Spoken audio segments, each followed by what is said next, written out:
Φίλε. Και ησυχία, Φτάσαμε σε αυτό το σπίτι το πρώτο που ψάχναμε.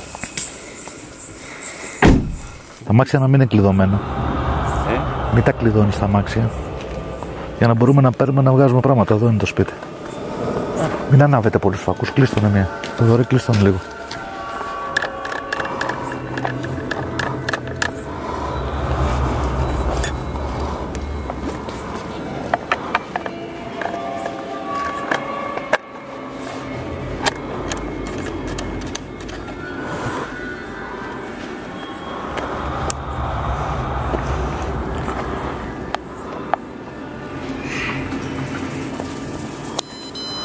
Ξεκινήσουμε με gold πρώτα να ψάχνουμε.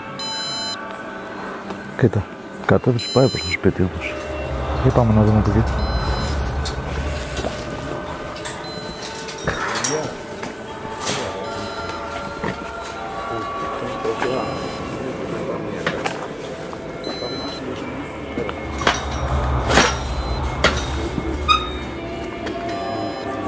Κοίτα Δημήτρη.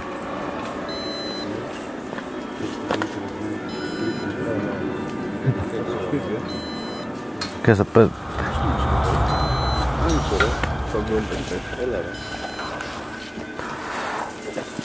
Στο gold. Και έχω βάλει συχνότητα 5,10. Κάτσε να ανεβάσω λίγο. Αυτός είναι ο χώρος.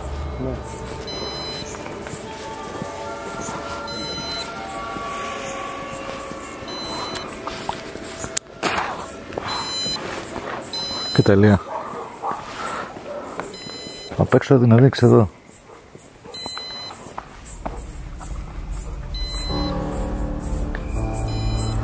Λίγο πιο πίσω από μας παιδιά, μην είστε όλοι δίπλα κολλητά. Έχουμε 50 τηλέφωνα πάνω μας.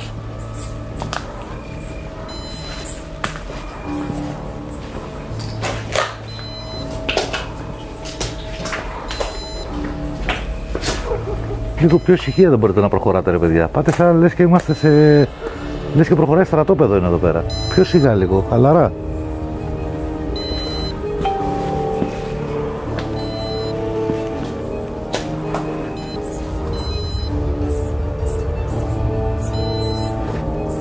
Λία.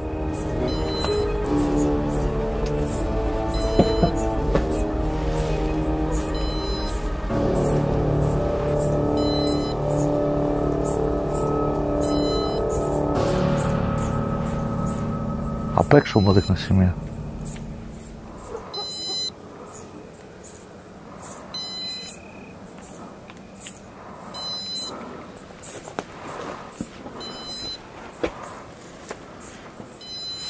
Εδώ τρελάθηκε έτσι.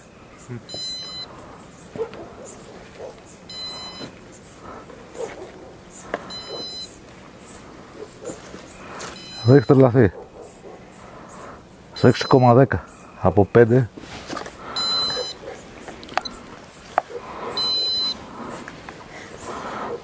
Στο 6,10 από 5,10 μέχρι 6,10.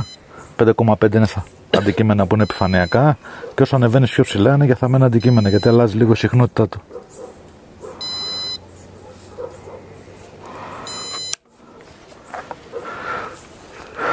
Ούλτρα, στήστο.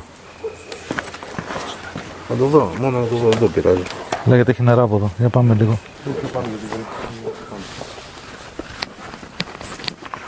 Χριστό, φαίνομαι να κάνουμε γρήγορα πριν να βγάζουμε και τ' άλλο. Πόσο είναι αυτό, Αντώνη μου? Τώρα Χριστό μου θες μες στην έρευνα να σου πω πόσο είναι αυτό, τι είναι δε στο site να τα δεις. Ναι, κάντε ησυχία όμως γιατί θα ξεσηκωθούν όλοι.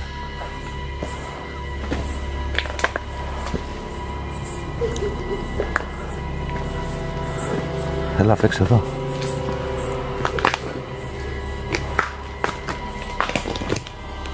Κοίτα, εδώ το σκάψαμε. Ας πρόλαβα. Δεν το έχουμε σκάψει. Το έχουν πάρει χαμπάρι εδώ. Αυτή η ιστορία. Για φέξε από εδώ Δημήτρη να δούμε.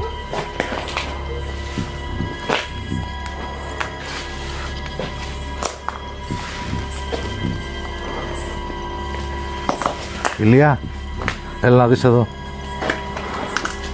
Θέλω να δεις.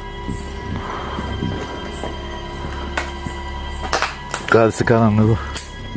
Έχει μιλήσει, έχουν μιλήσει παντού, κοίτα εδώ. Ο παπάς έχει μιλήσει παντού να το ξέρεις. Ο παπάς έχει πεθάνει τώρα. Α, έχει πεθάνει ο παπάς. Αλλά αυτοί που μείνανε πίσω και τους είχε πει για αυτήν την ιστορία έχουν βγει παντού και το έχουν πει. Κοιτάω τώρα τι που ψάχνουμε. Και εμάς οι ενδείξεις πήραμε είναι όλες πίσω. Κάτσε, βάλουμε και τα άλλα τώρα. Σφίξε καλά τη λαβίνα, μην σου φεύγει. Σφίχτο, μην το φοβάσαι. Ωραία. Το έχεις βάλει όλα τα μέταλλα. Ωραία. Ξέρεις τι θέλω να κάνεις. Ανοίχτείτε λίγο, παιδιά. Ξέρετε τι, δουλεύει ένας και έρχεστε όλοι έτσι και πέφτε πάνω του. Λοιπόν, θέλω να κάνεις μια περιστροφή γύρω από τον εαυτό σου και όπου δεις μεγαλύτερη δραστηριότητα στις κυματομορφές, εκεί θέλουμε να αρχίσεις να ψάχνεις. Κάνε λίγο μια περιστροφή γύρω από τον εαυτό σου. Φύγετε λίγο μακριά να μπορεί να δουλέψει.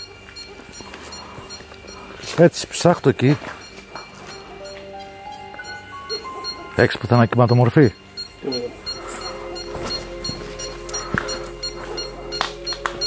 Το δώσεις λίγο εμένα μία. Να πει ρυθμίση έχεις βάλει.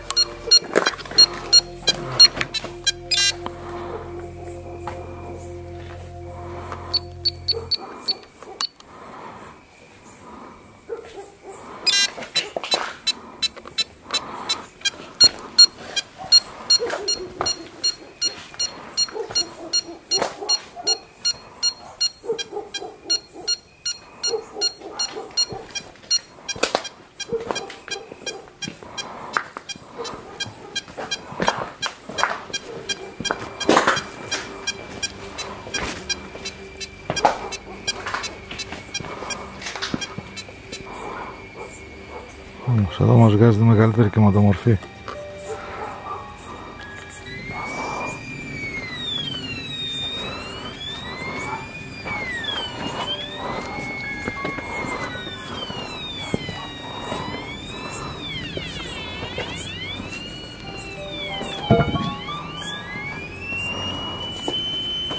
Τρακόσα εδώ.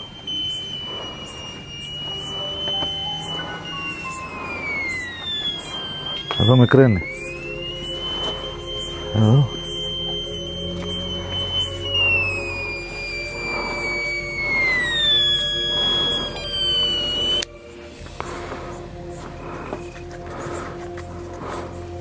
Το πολύ μεγάλο θέλω. Το έχεις εσύ.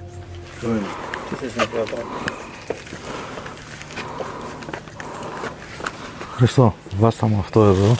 Βάστα εσύ αυτό εδώ.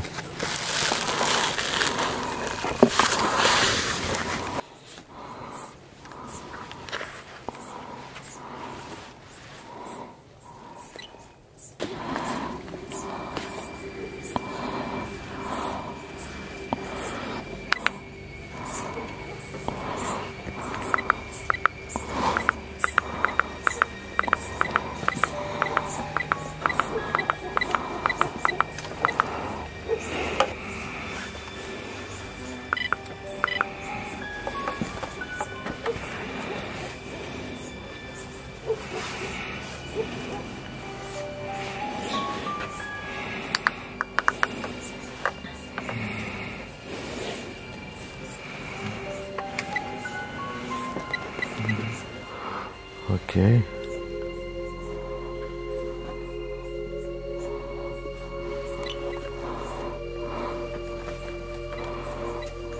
Φύγετε λίγο, ανοίξτε λιγάκι.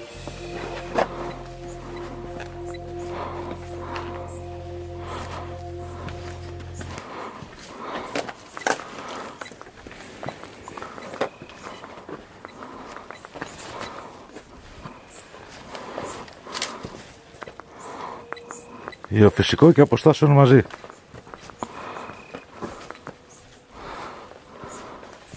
Ηλία, έλα κοντά μου να μην χάνουμε την επικοινωνία. Σκανάρω, έτσι. Ναι, ναι, κανονικά. Τέλεια. Ένα κόκκινο βλέπω κάτω. Καλά, τα κάνουμε και ανάλυση αυτά. Κοίτα εδώ. Τριζιάστε το. Τρελό. Και ό,τι θες το κάνεις, και άμα το βάλεις και στο Voxler πάνω είναι... Εδώ βλέπω, δύο κόκκινα βλέπω εδώ. Βλέπεις δύο δύο αντικείμενα, αλλά μπορεί να είναι και καπάκια. Πιθανόν να είναι καπάκια κάτω φρεατίου, δεν ξέρω τι μπορεί να είναι υπονόμου. Δεν έχει τέτοιο πράγμα. Αλλιώς έχουμε δύο σημεία. Και αυτό εδώ είναι το πιο πιθανό. Έτσι, αυτό εδώ είναι πολύ μικρό. Μπορεί να είναι και μια μπετόβεργα από κάτω κάτι. Αυτό εδώ όμως είναι. Θα το αναλύσουμε βέβαια κι άλλο. Και βλέπεις και εδώ πέρα.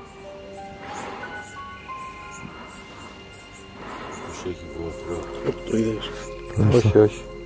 Όχι. Όχι, δεν έχει πρόβλημα. Θα αναλύσουμε να δούμε βάθος, να δούμε τέτοια πράγματα.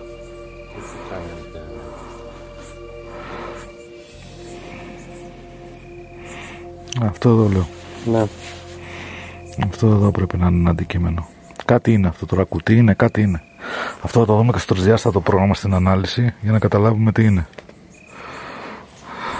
Έχουμε ένα που μπορούμε να βάλουμε κεραία να το κάνουμε αποστάσεων. Αυτό δεν είναι για πολύ μεγάλες αποστάσεις, είναι 60, 70, 80 μέτρα. Και αφού δούμε ότι πάρουμε ενδείξεις, γιατί έχει αριθμητικές ενδείξεις πάνω, σου δείχνουν όλα τα μέταλλα και τα πολύ ευγενή μέταλλα ανεβαίνουν μεγάλη κλίμακα, τότε πας στο σημείο να εστιάσεις με το γεωψικό μηχάνημα να δεις τι είναι αυτό όπως είδαμε τώρα. Όπως πήραμε τώρα. Και μπορούμε να βάλουμε και το πολύ μεγάλο, το σέσορα, τον έχουμε τεράστια απόσταση. Αλλά πήγα να το βάλω εδώ και δεν μπορούσαμε, τι θέλουμε να περιορίσουμε το χώρο μας, έβγαζε πολύ παρέμβολη. Αυτό είναι για έξω, για ύπαιθρο. Αλλά αυτά εδώ είναι για ό,τι πρέπει για εδώ πέρα. Για μικρούς χώρους να περιορίσει. Και αν θες μεγάλους, πας και βάζεις το μαγνητόμετρο. Αυτή είναι η διαφορά με αυτούς που βγαίνουν έξω με ένα δισκάκι παραλίας και το παίζουν ότι ψάχνουν. Ακριβώς. Και με διαφορά που βάζουμε 10 μηχανήματα για να δούμε αν όντως όλα αυτά που εστιάζουμε είναι πραγματικός στόχος. Αυτό το λέω και σε εσάς να μαθαίνετε και να ακούτε. Δεν σας βλέπω τώρα γιατί έχει το φακό Δημήτρης. Ότι μην πιστεύετε, πού τα παιδιά. Μην πιστεύετε ότι με ένα μηχάνημα μπορείτε να κάνετε δουλειά. Δηλαδή, πας με ένα δισκάκι, βλέπεις κάποιους τώρα βγαίνουν με ένα δισκάκι παραλίας που τον έχουν χιλιοδιαφημίσει και είναι για τα 30 εκατοστά και πάνε σε σπήλαια και βουνά και καλά ότι βρίσκουν κάτι. Τι να βρουν, ρε φίλε, με ένα δισκάκι που δεν βαράει κάτω από 50 εκατοστά σε καμία περίπτωση. Θέλεις μια γκάμα εξοπλισμού για να μπορείς να καταλάβεις ακριβώς τι είναι. Τώρα, ας πούμε, βάλαμε το Ultra, βάλαμε το Asuva, βάλαμε βέργες και ακόμα είμαστε στην αρχή, έτσι. Έχουμε ακόμα να το δουλέψουμε κι άλλο. Ως τώρα έχουμε εστιάσει σε ένα σημείο εδώ που δεν είμαστε σίγουροι ότι είναι αντικείμενο, παρόλο που έχουμε πάρει εικόνες. Παρόλο που εστιάσαμε όλα τα μηχανήματα εδώ, δεν σημαίνει ότι υπάρχει στόχος από κάτω. Μπορεί να είναι το οτιδήποτε μεταλλικό αντικείμενο και να μην είναι αυτό που ψάχνουμε. Μπορεί να είναι γι' αυτό. Γι' αυτό βάζουμε όλα αυτά να δούμε τι είναι. Και δεν θα πάρουμε μια μέτρηση μόνο και θα πούμε ελάτε φέρτε τους γκασμάδες να σκάψουμε. Θα προσπαθήσουμε να περάσει λίγο η ώρα και να ξανακάνουμε πάλι ένα τεστ και να εστιάσουμε πάλι αν θα έρθουμε σε αυτό το σημείο. Και πάλι θα πάρουμε εικόνες. Ποτέ ούτε με ένα σκανάρισμα δεν είναι σίγουρος ότι είναι στόχος. Αυτό λέμε ότι το να ψάχνεις έξω δεν είναι μια εύκολη υπόθεση και θέλει και εμπειρία. Γι' αυτό πάνε και σκοτώνονται, κάνουν ό,τι τους έρθει στο κεφάλι. Χαθήκανε 3 άτομα τώρα στη Βαρυπόπη και πριν λίγους μήνες είχαν χαθεί άλλα 4 άτομα πάλι με τον ίδιο τρόπο. Με γεννήτρια, μπήκανε σε πηγάδι και σε κλειστούς χώρους. Φαντάσου τώρα αυτοί οι άνθρωποι παίρνουν ένα δισκάκι της πλάκας, επειδή βλέπουν 2 τριβλαμένους που θέλουν να τα προωθήσουν και βγαίνουν και το παίζουν ερευνητές, τους δείχνουν ότι και καλά μπορείς να γίνεις ερευνητής με ένα δισκάκι και παίρνουν όλα αυτά τα βλήματα, πάνε και χώνονται μέσα σε σπήλαια, σε πηγάδια, χωρίς καν να έχουν την εμπειρία να το κάνουν αυτό το πράγμα.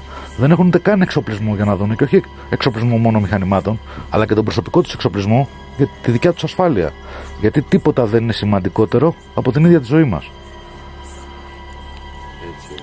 Και γίνονται όλα αυτά τα περιστατικά και παίρνει μια φήμη πολύ λάθος το χόμπι που κάνουμε, γιατί θεωρούν όλοι ότι πάμε και κάνουμε κάτι τρελό και επικίνδυνο, και δεν είναι καθόλου επικίνδυνο. Λίγο προσοχή, αν υπάρχουν 2 κανόνες να ακολουθήσεις, είναι το πιο ασφαλές χόμπι. Πιο πολύ κινδυνεύεις από το ψάρεμα, μην πνιγείς στη θάλασσα, παρά από αυτό. Πάμε. Δάσκαλε, θα ξανακάνεις πάλι μέτρηση? Ναι, πάμε, δεν τελειώσαμε ακόμα. Έχουμε και το μικρό το ποινίο, ποιος το έχει? Εσύ το έχεις. Εγώ το έχω. Το πολύ μικρό. Όχι τσέπη, τα ποινία, βγάλω το από εκεί. Το έχω όρθιο. Φέρε μου εδώ το ποινίο, γιατί αυτό λίγο να τσακίσει δεν δουλεύει μετά. Όχι, δεν τσακίσει, έχει τσέπη. Αυτή είναι δική. Go home. Τα πήραμε όλα από εδώ. Δεν ξέρω, τώρα θα μιλήσουμε με τον Αντώνη. Μάλιστα, καλώς, καλώς. Ναι. Έλα ρε φιλαράκι, τι κάνεις? Καλά? Έλα Αντώνη μου, τι έγινε? Ωραία, εσύ? Λοιπόν, άκου τώρα να σου πω τι γίνεται. Αυτή η ιστορία έχει ξεκινήσει από πάρα πολύ. Ωραία, για πες μου την ιστορία μια έτσι. Ένας ξάδερφος της γιαγιάς μου θεωρούταν ένας από τους μεγαλύτερους αντάρτες. Έφυγε παιδάκι και πήγε στον πόλεμο. Κάποια στιγμή παρουσιάστηκε στο σπίτι που μέναν όλοι μαζί τότε με 2 τενεκέδες και της λέει της μάνας τους κρύψτα γιατί με κυνηγάνε και δεν μπορώ να τρέξω με αυτά. Πώς τον λέγανε τον αντάρτη αυτόν? Κρετσμί τον έκανε, Παρατσούκλι. Αχα. Παρατσούκλι Κρετσμής. Τέλος πάντων τα κρύψε η γιαγιά.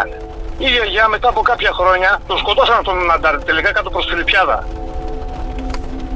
Η γιαγιά μετά από κάποια χρόνια, όταν γέρασε και δεν είχε άλλα παιδιά, ξεκίνησε και έδινε λίρες και στη μάνα μου, έδωσε και στη θιά μου, έδωσε σε όλα τα παιδιά, όλα τα ανήψια της. Μάλιστα. Έτσι. Και όταν η Βάβου γέρασε πολύ και την πήραν στο σπίτι, εδώ και μια δεκαετία περίπου, γύρισε και τους είπε: πηγαίνετε να βγάλετε τα λεφτά, τα έχω παραπέρα, το σπίτι είναι τούλα. Το πρόβλημα ποιο είναι, ότι εγώ δεν ξέρω ποιο είναι το σπίτι. Οι παππούδες τότε είχαν γεράσει πολύ, η γιαγιά μου έχει το πόδι, το έχει με λάμες και δεν μπορεί να περπατήσει να πάμε να μου δείξει που είναι. Εσύ δεν υποψιάζεσαι που μπορεί να είναι αυτό το σπίτι? Εγώ, φίλε, πήγα σε ένα σημείο της προάλλης, να μην σου λέω μαλακίες, εγώ έχω αγοράσει ένα τοπικό, έτσι. Πήγα σε ένα σημείο της προάλλης και έβγαζα μόνο σφαίρες, μόνο κάλικες. Και γύρισε και τσίπας γιαγιάς μου, αυτό και αυτό. Ναι, δεν είναι κείμενη, καμία σχέση. Εσύ πήγες αλλού και αλλού. Ναι, κάποτε εκεί ναι, σκότωσαν τις χωροφύλακες που είχαμε πάνω, τους σκότωσαν οι αντάρτες με τις χωροφύλακες. Η γη μάχη εκεί πήγες μου. Και μου είπε στο περίπου σήμερα. Σήμερα εγώ πήγα να βρω περίπου στο περίπου το σπίτι, βρήκα μια βρύση, βρήκα ένα πλάτανο που μου είπε η γιαγιά πιο μπροστά από τη βρύση. Υποψιάζομαι πού μπορεί να είναι το σπίτι. Αλλά εκεί πέρα τώρα αυτή τη στιγμή έχει πολύ κόσμο. Ήρθαν κόσμος από Αθήνα, ξέρω πως κατά ήρθαν όλοι αυτοί.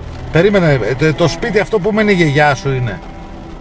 Όχι, το σπίτι αυτό που έμενα η θεία της γιαγιάς μου. Αυτή η Θιάκο που φίλω. Εσείς κανένας δεν ξέρει από το σόι σου που είναι αυτό το σπίτι που έμενε να ρωτήσεις, για να ξέρουμε πού να πάμε?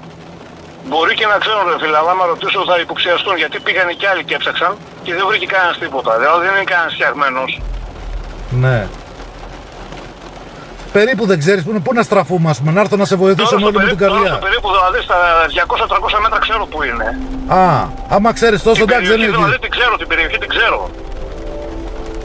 Εκεί το σπίτι κατοικείται ή είναι εγκατελειμμένο τώρα? Όχι, ρε, εγκατελειμμένο, αυτά τα σπίτια έχουν πέσει εδώ και χρόνια. Οπότε ξέρεις την περιοχή που βρίσκονται αυτά τα σπίτια να ψάξεις. Ναι, φαίνονται δηλαδή, ρε παιδί μου, πέτρινες αλάνες ή σαλόνια που είχαν τότε. Φαίνονται αυτά τα σπίτια, αυτά τα κτίσματα φαίνονται, αλλά έχουν πέσει τα σπίτια, έτσι. Δεν μας πειράζει εμάς αυτό. Άμα με πας στην περιοχή και ξέρεις ποια είναι η περιοχή. Στην περιοχή μπορώ να σε πάω τώρα, όχι. Την περιοχή την ξέρω. Θα την ψάξουμε. Θα βάλουμε αποστάσεων μηχανήματα, θα βάλουμε άλλη μέθοδο από αυτή που κάνεις εσύ με το τοπικό. Έχουμε πολλά μηχανήματα δηλαδή και εμπειρία για να μπορέσουμε να το φέρουμε εις πέρας. Αν υπάρχει ακόμα κάτι. Αλλά αν υπάρχει, ναι. Πάμε να το δοκιμάσουμε. Αν δεν βρέχει αύριο το πρωί και έχουμε χρόνο, εσύ δουλεύεις το πρωί, τι κάνεις? Όχι. Το πρωί θα κοιτάω να ξεσουρώσω τα τσίπρα από τα πιο βόξες. Άρε, ο καλύτερος είσαι. Σε ζηλεύω. Ζωάρες κάνετε εδώ πέρα. Οπότε να μιλήσουμε. Πήγα σήμερα, παιδί μου, και βρήκα κόσμο εκεί πέρα. Βρήκα κόσμο που περπατάνε, βγαίνουν. Έχουμε τέτοια. Μήπως πρέπει να το κάνουμε μετά από Σεπτέμβριο να έχουν φύγει? Μετά από Σεπτέμβριο δεν είναι κόσμος εκεί πέρα. Εκεί πέρα μόνο εγώ πάω για κυνήγι. Γιατί κυνηγάω κιόλας και γι' αυτό ξέρω και τον τόπο. Ωραία, αύριο δεν μπορούμε να πάμε άμα δεν βρέχει μια βόλτα να το δούμε? Μπορεί να πάμε, δεν έχω εγώ τέτοιο θέμα. Πάρτε με τηλέφωνο το πρωί πριν ξεκινήσει και να πάμε. Να είμαι εδώ δηλαδή, να μην μου κάτσει κάτι απρόπτωτο και να πάμε. Εντάξει, και εμείς να δούμε λίγο το πρωί πώς θα είμαστε και να σε πάρω ένα τηλεφωνάκι και να το καθυστερήσουμε λίγο να φύγουμε και να πάμε να τελειώσουμε την έρευνα. Να το δούμε γιατί δεν ξέρεις καμιά φορά τι μπορεί να γίνει. Έχουμε και εξοπλισμό τώρα μαζί μας, θα έχουμε όλα. Όχι κύριε Φιλαράκη. Ωραία. Μιλάμε αύριο το πρωί, Αντώνη. Έγινε. Καλό βράδυ, καλά να περάσεις και θα τα πούμε. Έγινε, μιλάμε. Γεια χαρά. Έγινε, γεια.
Κοίτα, πάει από πάνω.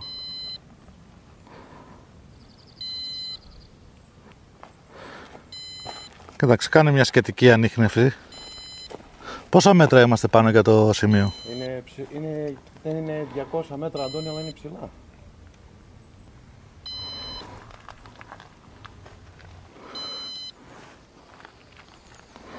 Δώσε και σημείο. Δεν θα δεις τι σου κάνει να δεις και εσύ τις... Παίρνει μια ένδειξη πάνω. Ναι.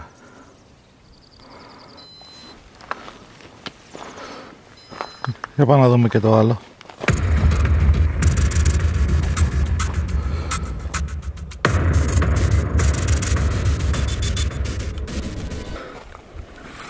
Να δούμε πρώτα σε πρώτη φάση αν υπάρχει ενδιαφέρον κάπου. Ναι. Εδώ τώρα έχουμε ένα αποστάσεων μηχάνημα που μπορούμε να ελέγξουμε κάποια απόσταση. Αν δούμε ότι πάρουμε ενδείξεις, μετά στείλουμε PC και βλέπουμε και γεωφυσικές εικόνες στο σημείο που έχουμε πάρει. Δηλαδή έχουμε 2 σε 1. Τώρα να δούμε.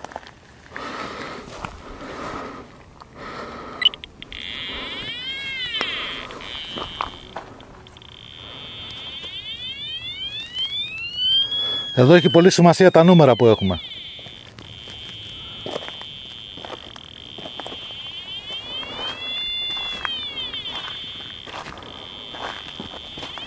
Και να το αμάξι πως το χτυπάει. Ναι.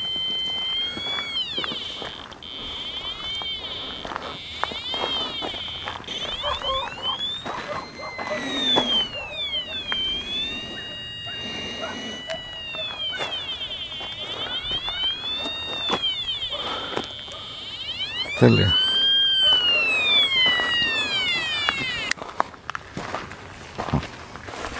Μητράκη, θα μπορέσεις να ανέβεις τώρα ή θα σαβουριαστείς?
Μας έφυγε ο κόλος, αλλά άξιζε τέτοια ανάβαση.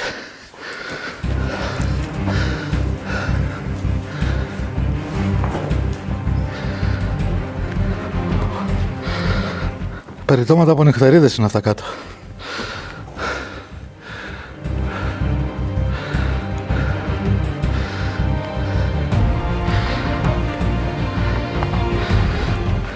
Έχει φως.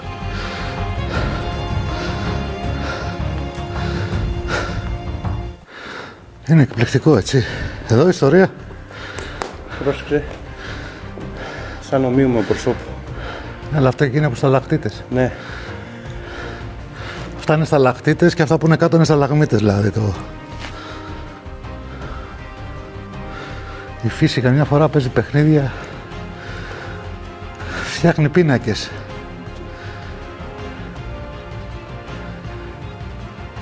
Είναι πάντως. Έχει και μέσα, για πάμε.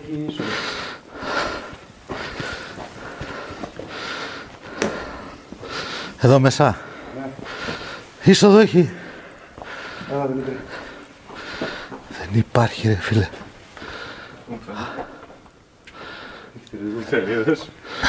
Δες και τράβα. Έχει δύο διόδους.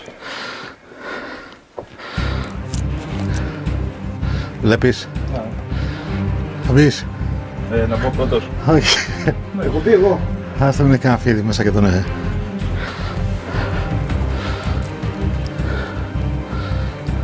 Πάει μέσα βαθιά. Ναι. Όπα.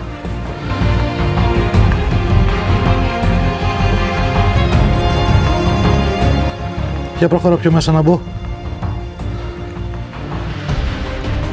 Πας ορθιός.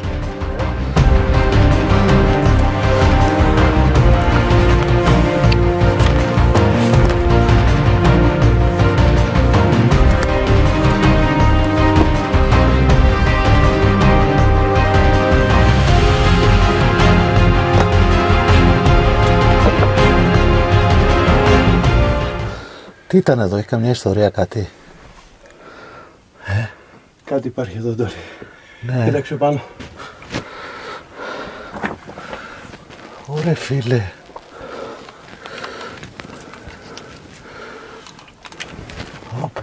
Πάει πάνω, εξαριστικό. Ναι.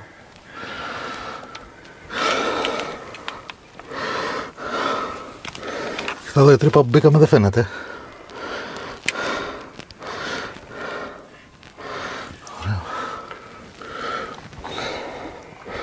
Πάμε προς τα έξω. Ναι. Φάγα κεφάλι ρε πούστη.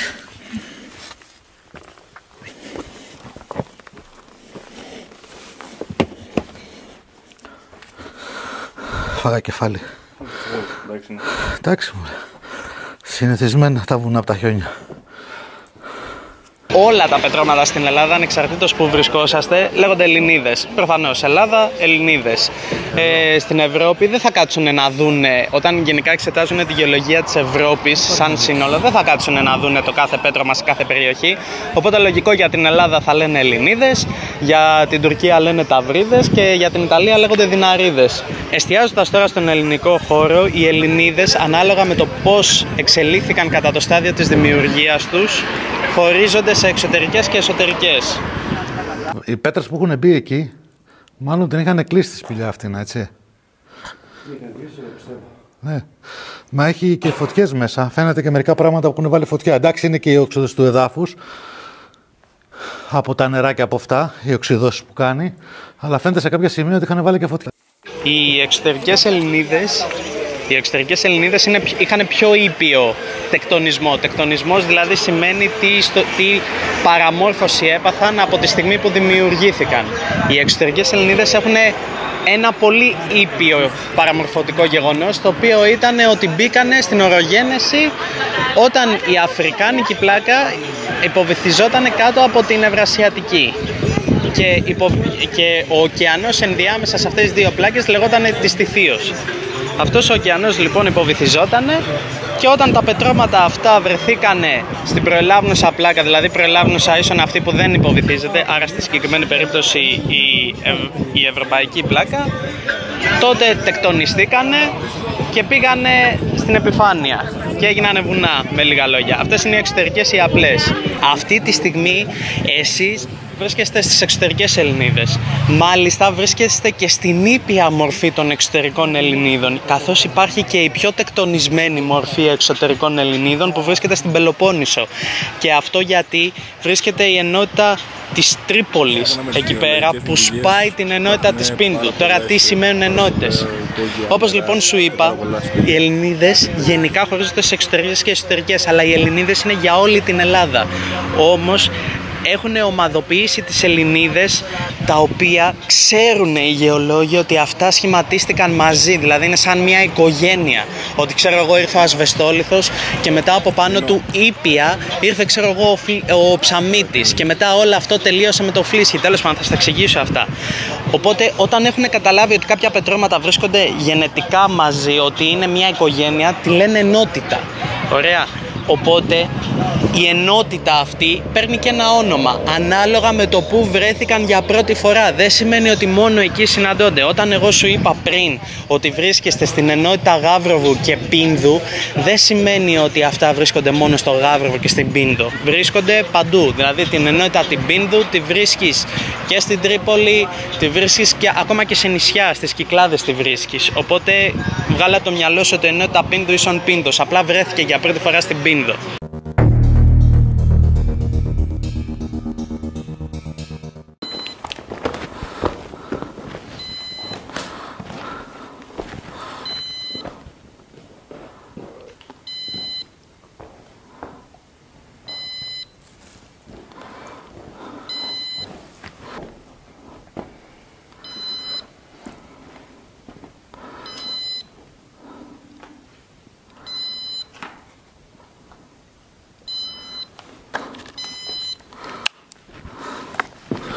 Νομίζω ότι εδώ πέρα δεν θα βάλουμε το άλλο. Ηλία, Ναι. βάζ' τα μία. Να πάω να συνδέσω και το... Ναι, άνοιξε. Έλα εδώ Δημητράκη λίγο να βλέπεις τη διαδικασία.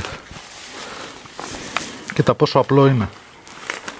Ανοίγουμε το τάμπλετ, να πάρει μπροστά το τάμπλετ. Ανοίγουμε το μηχάνημα, το πόσο απλή χρήση και έχει ένα γεωφυσικό και ένα αποστατικό μηχάνημα. Δουλέψαμε, μπορούμε να το κάνουμε και αποστατικό, εδώ δεν θέλουμε να το κάνουμε αποστατικό. Θέλουμε να το κάνουμε γεωφυσικό τώρα, να δούμε εκεί που εστιάσαμε με τον Ηλία τι είναι από κάτω. Πόσο εύκολα να ξεμπλέξουμε. Πάμε λοιπόν να ανοίγουμε το πρόγραμμα. Περιμένουμε λίγα δευτερόλεπτα. Εδώ πάμε Scan Manual PC. Περιμένουμε να ανοίξει το πρόγραμμα. Πατάμε OK εδώ και πάμε και εδώ. Αλλά εκεί έκανα να κάνουμε τη σύνδεση με το PC. Τώρα κάναμε τη σύνδεση. Για να κάνουμε ένα τεστ, να δούμε. Καλή OK. Βλέπουμε, τώρα σκανάρουμε. Πόσο απλά, με πόσο απλά πράγματα μπορείς να κάνεις πολύ εύκολα τη ζωή σου. Και να μην ψάχνεις με ένα δισκάκι παραλίας και να νομίζεις ότι κάνεις έρευνα. Με το XT Peus που μας έχουν πρίξει το Peus βγαίνουν με ένα δισκάκι της παραλίας και νομίζουν ότι κάνουν έρευνα. Και βρίσκουν κιόλας. Δηλαδή θέλουν να μας πείσουν ότι βρίσκουν κιόλας. Που ούτε 40 εκατοστά και όπου και να το πας ξεσυντονίζεται. Τέλος πάντων, ο καθένας κρίνει με τα δικά του δεδομένα. Κοίτα πως απλό. Στο χέρι μου το μαγνητόμετρο, το μπουτόν και πάω για σκανάρισμα. Ο Ηλίας στο τάμπλετ, αν θέλουμε υπάρχει και θήκη να το κρεμάς πάνω σου. Λοιπόν, και αρχίζουμε το σκανάρισμά μας. Τα βήματά μας. Ηλία, παίζουμε στο τάμπλετ. Κανονικά.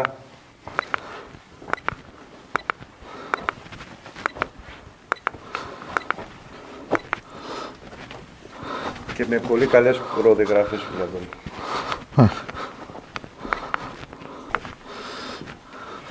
Εσύ κάτσε εδώ να... αρχίζουμε και εκδηλώνεται εικόνα. Παίρνω σκανάρισμα από μια κατεύθυνση, το έχω βάλει με αυτόν τον τρόπο. Μπορούμε να το κάνουμε και zigzag. Αλλά δεν θέλω zigzag, γιατί έτσι μπορώ να καταλάβω καλύτερα το σκανάρισμά μου. Αυτό έχει να κάνει και με το χειριστή τι θέλει, έτσι.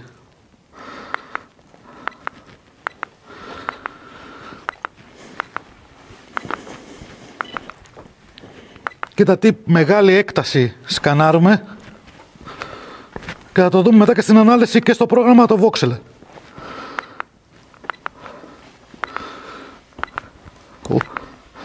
Ούτε ταινίες κάτω, ούτε τίποτα.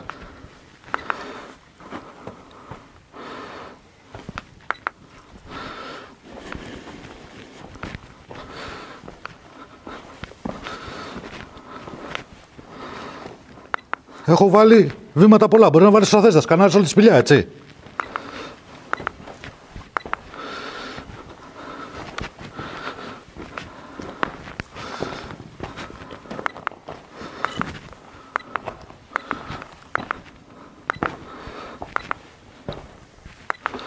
Ωραία.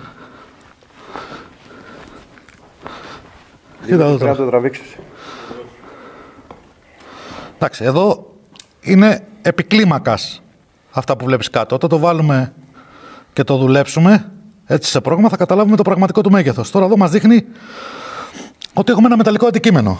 Η πραγματική διάσταση σε 3D εικόνα μπαίνει σε πρόγραμμα μέσα, το έχει το PC το πρόγραμμα μέσα και κάνεις ανάλυση. Τώρα όμως κατά την έρευνα είναι λίγο δύσκολο να το κάνουμε εμείς. Και μπορείς να αναλύσεις, δηλαδή αυτό, να δεις το σχήμα του. Ναι.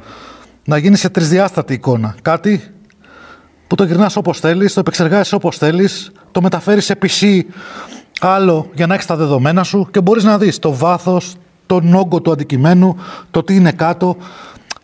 Εγώ έτσι όπως το βλέπω τώρα την πρώτη ανάλυση, γιατί και από την πρώτη ανάλυση μπορείς να καταλάβεις την αν έχεις λίγο εμπειρία. Είναι κάτι μακρόστονο. Πιθανόν να είναι ένα σίδερο ή ένα σύρμα κάτω. Μπορεί να είναι μια ξυφολόχη, μπορεί να είναι ένα μαχαίρι, μπορεί να είναι. Τίποτα, ναι. Έτσι είναι μακρόστονο, το οποίο είναι πάρα πολύ σκουριασμένο και αυτό μας έχει δώσει και τη διάσταση κάτι μακρόστονο.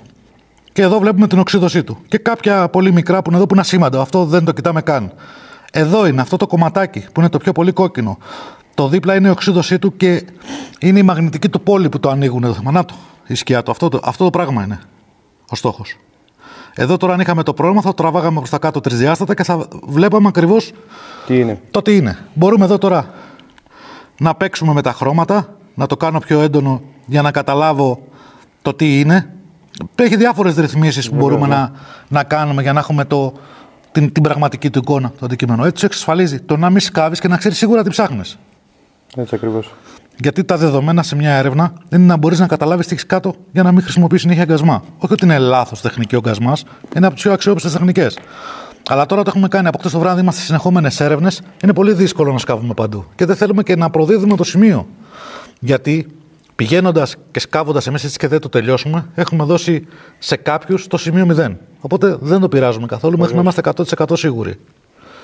Αυτό ήταν μια έτσι γρήγορη εκτίμηση των πραγμάτων. Έχουμε εστιάσει εδώ πέρα σε κάποια σημεία, θα προχωρήσουμε και σε περαιτέρω ενέργειες.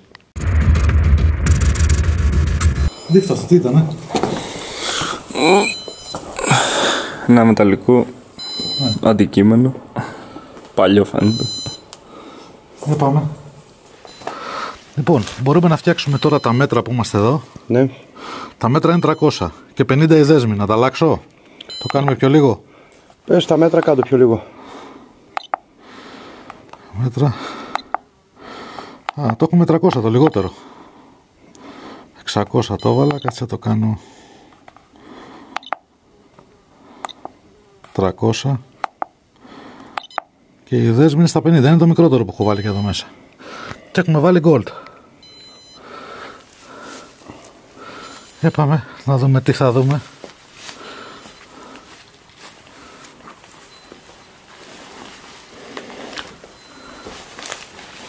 Γενικά είναι ένα μηχάνημα αποστάσεων, ραβδοσκοπικό με ιονισμό, που σημαίνει ότι ανιχνεύει όλα τα θαμμένα αντικείμενα. Μας δίνει τη δυνατότητα το να ελέγξουμε την ακτίνα που θα σκανάρει, την επιφανειακή και την απόσταση. Και μπορούμε να παίξουμε στα μέταλλα σε όλες τις κατηγορίες μετάλλων, αλλά εκτός από τις στάνταρ συχνότητες που υπάρχουν, να παίξουμε και εμείς με συχνότητες διαφορετικές. Γιατί, όπως έχουμε πει πολλές φορές, τα αντικείμενα που είναι θαμμένα κάτω στο έδαφος μπορεί να αλλάξουν λίγο τη συχνότητά τους λόγω των εδαφικών συνθηκών. Και εδώ τώρα, επειδή έχουμε πολλά περίεργα, πολλά δύσκολα εδάφη εδώ μέσα, πετρώματα, έχουμε από τις νυχτερίδες περιτώματα κάτω, όλα αυτά παίζουν πολύ σημαντικό ρόλο, γιατί τα περιτώματα από τις νυχτερίδες έχει και μεταλλικά στοιχεία μέσα πάρα πολλά. Αυτό λέει δεν πρέπει να το ξέρουν και πολλοί, εδώ στην πόλη. Δεν φαίνεται πουθενά. Και αυτό το ανακάλυψα τυχαία, Αντώνη, ξέρεις, γιατί θα πάει απέναντι στο βράχο και έβλεπε μια τρύπα και ήρθα και τη βρήκα. Οπότε δεν το ξέρουν. Κοίταξε, οι πατημασιές είναι μόνο οι δικές μας μέσα. Δηλαδή, εδώ αν είχε έρθει κάποιος θα φαινόταν τις πατημασιές. Είναι τα δικά μας παπούτσια μόνο μέσα. Οπότε και θα μείνουν για πολλά χρόνια από ό,τι φαίνεται. Τα αποτυπώματά μας. Κεραμικό, φιλέ. Ηλία, θα σε τρελάνω. Κεραμικό.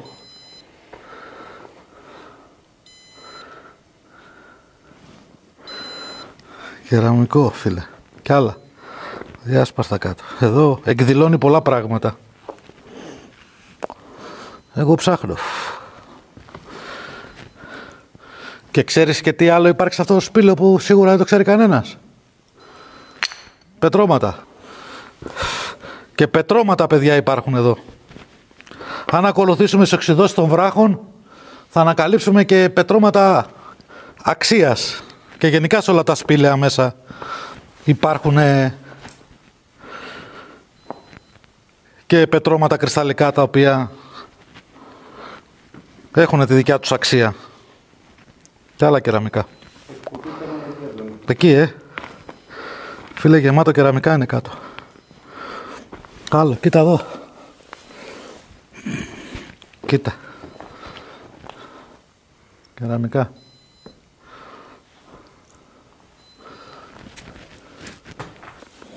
Σφαίρα. Και σφαίρα. Μολύβι από σφαίρα.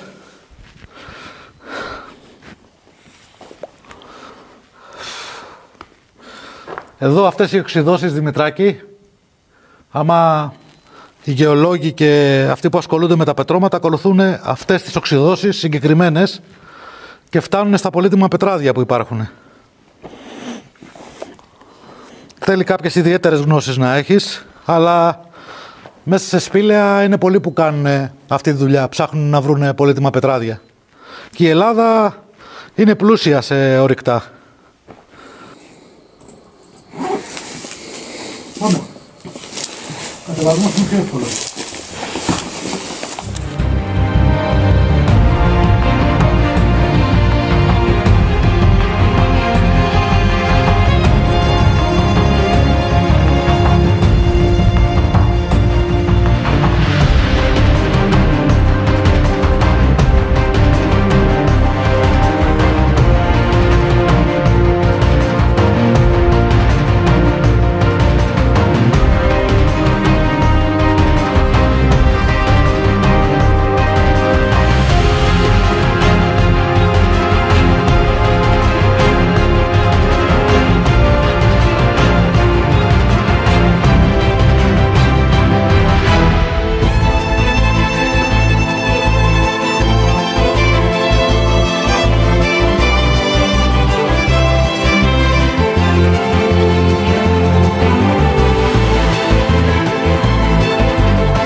Γεμάτο είναι.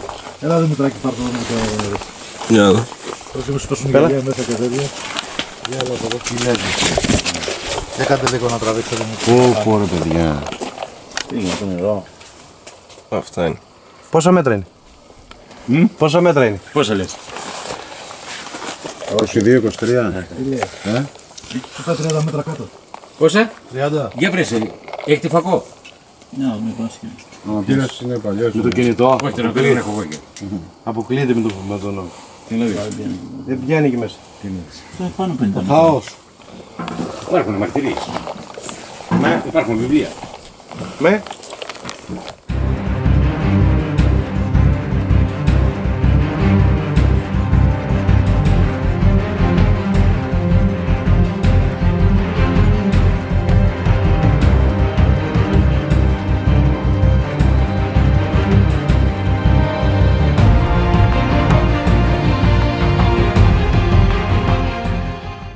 Εσείς κάτι στοιχεία από γεια. Ναι. Ελάτε από εδώ.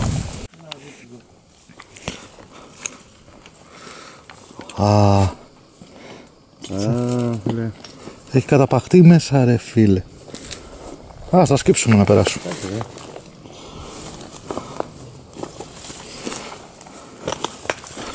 Τι λες ρε. Κοίτα δεν φαίνεται τίποτα. Μετρακή, εδώ θα...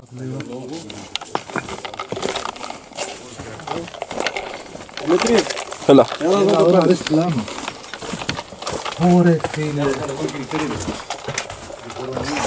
Για να παίξω δεν φαίνεται τίποτα για το περίπου.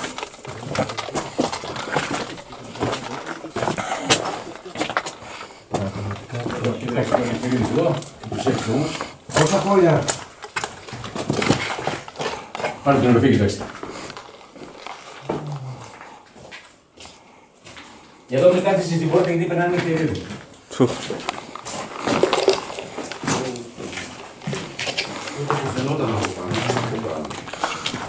Τρελό. Εδώ ήταν.